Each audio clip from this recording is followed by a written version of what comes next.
مسلمانوں جہاں کہیں بھی میری آواز سن رہے ہیں، میں رسول اللہ صلی اللہ علیہ وسلم کی ایک حدیث آپ کے سامنے بیان کر رہا ہوں، اس حدیث پر ضرور آپ لوگ عمل کریں، عورت ہو یا مرد۔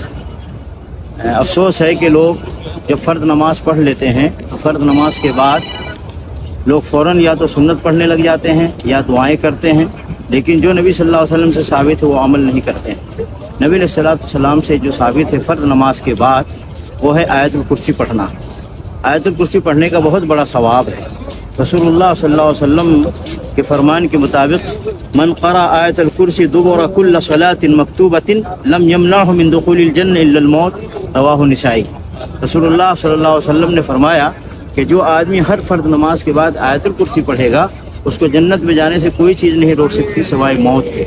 تو ہر فرض نماز کے بعد آیت الکرسی پڑھنے کا بہت بڑا ثواب ہے، بہت بڑا اجر ہے، اس پر عمل کرنا چاہیے مسلمانوں۔